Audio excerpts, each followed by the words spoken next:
Good morning to everybody. I'd like to welcome you to today's webinar.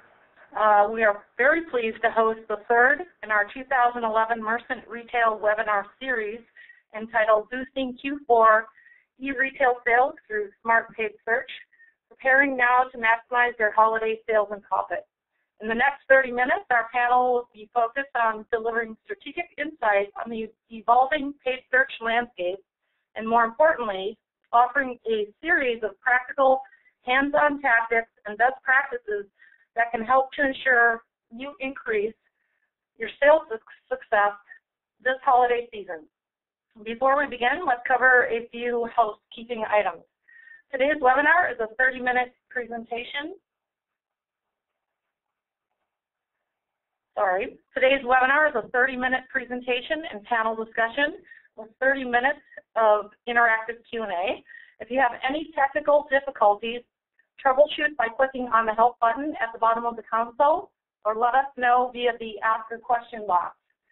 Make sure you turn off any pop-up blockers on your computer so that you can see and take part in the interactive portion of today's presentation. As you know, today's speakers will be answering select questions live at the end of the presentation. Use the chat feature on the console to submit a question. If you leave the presentation at any time, you can access the entire webinar on demand for the next 90 days via the same audience link you used to watch the presentation today. After that, the webinar can be viewed from the Merchant corporate site at www.merchant.com. The panel leading today's discussion include Lee Corcoran, Merchant's VP of Products and Market Strategy, Bill Tyers, Senior Merchant Product Manager, Rick Galan, Director of Paid Search Marketing, Deborah Carroll, Merchant's Director of Paid Search Services, and my name is Christine Sharkowitz, and I will be moderating the discussion. At this point, I'd like to turn the presentation over to Lee Corcoran. Thanks, Christine. Merchant delivers technology and services for retailers to market and sell their products online. We have nearly 200 top-tier retailers on the Merchant Retail platform, providing them a breadth of capabilities to help them promote and sell their products through multiple channels, including our strategic partners, Amazon, eBay, Google, and Microsoft, thus ensuring our partners are visible, competitive, and profitable wherever consumers shop online.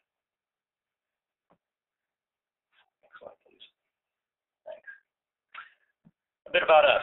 Since our inception as a premier Amazon integrator 6 years ago, we've continued to expand our development of the Merchant Retail platform to encompass major marketplaces, comparative shopping engines, and other third-party online channels, as well as our innovative paid search features that drive the growth of our retail partners' business. Additionally, we have the internal leadership of our Merchant Performance team that provides the marketing management services and best practices for our retail partners. Our success is reflected in 6 years of continuous growth, fueling expanded retail e-commerce revenues. And we are looking to deliver more than $1 billion in GMV for our retailer partners this year. Let me now introduce Bill Tyers, our Senior Product Manager, who's going to specifically focus on the topic of paid search and ways to consider maximizing your sales and revenues. Bill? Thanks, Lee. As we go into the planning season for the critical Q4, it's worth noting that there are specific challenges to managing a retail paid search program, and those include very large product catalogs with thousands of potential landing pages to choose from, a dynamic assortment within those catalogs which are both subject to both seasonality as well as product life cycle, where I have products that are new products to the catalog coming in, going through a life cycle, and then going into a discount or closeout state. Inventories that are finite, meaning that I can't assume that a SKU that's in stock today will necessarily be in stock tomorrow. And also the need to manage to promotions and product life cycle and do that at scale. And then finally,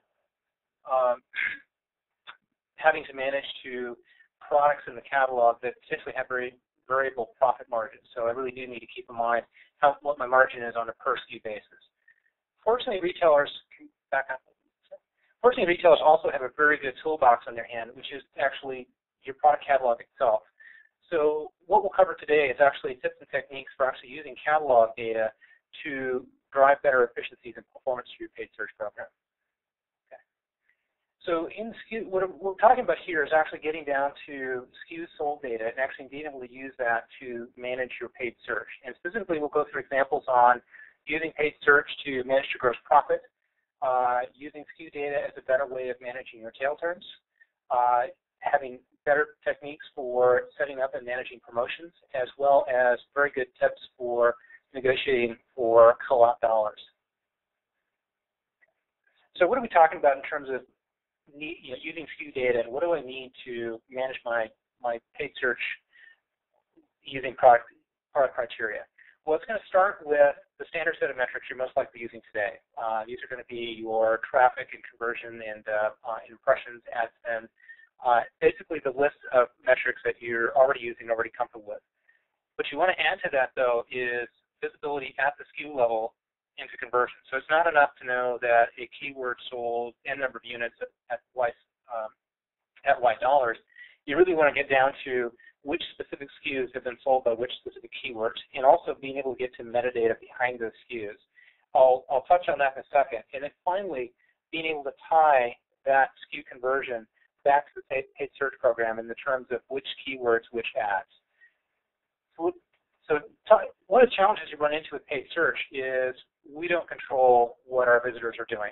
So, once we drive somebody to the site, we don't control what SKUs they ultimately purchase. What this leads to is a many-to-many relationship where a keyword can drive the sales of any number of SKUs, and a SKU can be sold by any number of keywords. And so I've got a constrained example here. I've got a list of 3 keywords, and I can see my top keyword is selling a variety of SKUs, and I can also see that those SKUs are sold by more than one keyword. So looking at that alone doesn't give me enough to manage my paid search by. I can't make assumptions around I'm going to make a change to a specific SKU or to a specific keyword because it sold at one point a SKU. What I really need is a measure of how important a keyword is to a specific SKU and how important a SKU is to a specific keyword. So what I'm doing here is actually measuring the affinity. So what I've got here is, if I take my top example, that my North Face term, and I draw that over to the top SKU, I can see that 6.5% of the sales for my North Face backpack term came from actually a Columbia product. If I go down that list, I see it ranges anywhere from about 6% to 10%. And that allows me the ability to make a tie between my SKU and keywords. I'll get back to this slide here in a minute, but let's go into what I can do once I've made that tie. So that allows me to unlock product attributes. And some of the important ones you want to keep in mind are SKU, cost of goods sold, brand, manufacturer, category, inventory is a key one. And in addition to inventory, also keeping in mind changes in inventory state. This includes things like products that are new to the catalog, products that are recently out of stock, products that have been out of stock, and especially hot products that are out of stock that are now back in stock. And building that list of attributes that I can then take back and manage my search campaign using these criteria. So now it allows me to slice and dice my search campaign using this criteria. It's a very effective and very efficient way of managing search. So let's go through our first practical example of how to use this data. So one of the goals, obviously, with any marketing program is to maximize your profit. Challenge you run into right away with paid search on retail is you have such a range of margins to deal with. You can certainly put some assumptions around margin, but then the minute you do that, you're limiting the benefit of your optimizations because they're by nature just become more generalist. If you can get down to specific examples, you actually can unlock some pretty key areas of optimization. So here's one constrained example I've put together. I've got a deep link keyword. If I just look at the sales and conversion information alone, it actually looks like this keyword's doing fine. It's driving a modest number of conversions. The ad spend is reasonable. Click-through rate is reasonable. Conversion rate is fine. Return on ad spend isn't outstanding, but it's fine at 229%. It's only when I start looking at more detail of what this SKU is selling and getting to the costs of those items, I find that I'm actually underwater with this keyword. My gross profitability is actually only at 58%.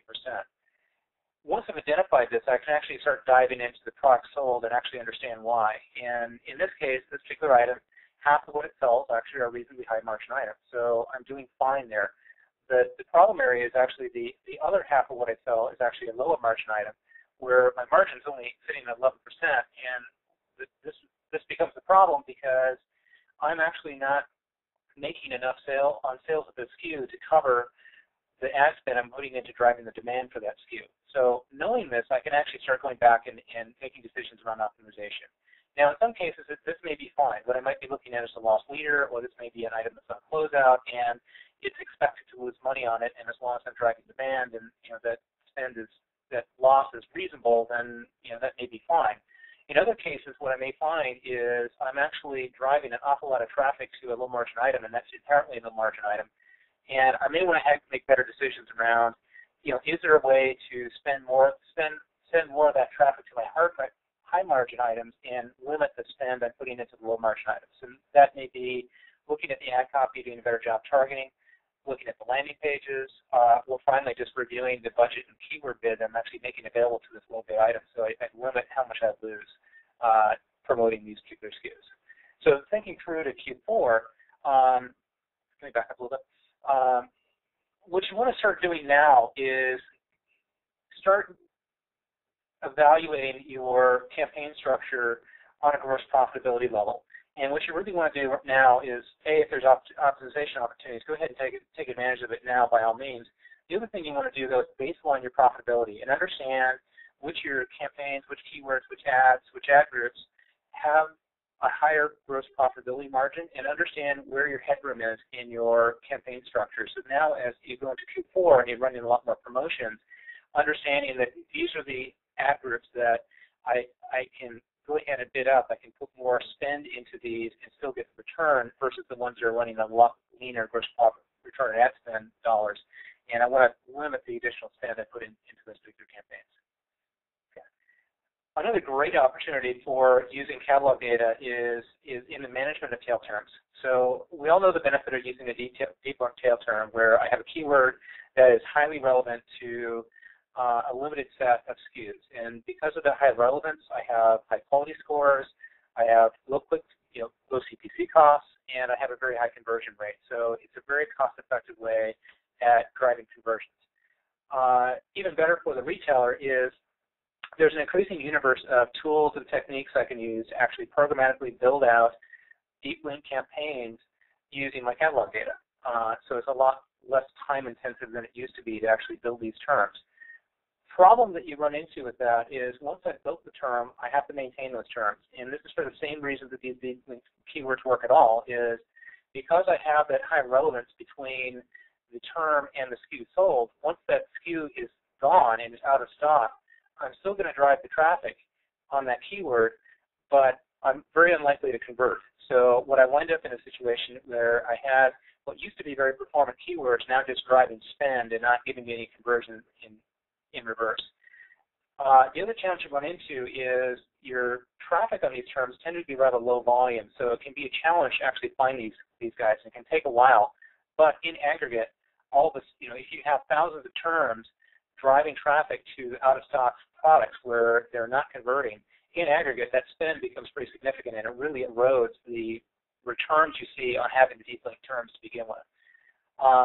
Further, what you run into is the process, because these are so low volume, it becomes a pretty laborious process to actually track this stuff down, because what you do is you have to wait until a keyword starts losing money, and then I have to do a keyword by keyword analysis, looking at the landing page, looking at what's on that landing page. Is there a problem with the landing page itself? Is the product on that landing page out of stock? And really starting to do the investigative work of why this keyword suddenly tanked. And maybe it's just due to increased competition. I have no way of knowing that until I've actually lost money on that keyword and have spent considerable time doing research into that keyword on a keyword by keyword basis.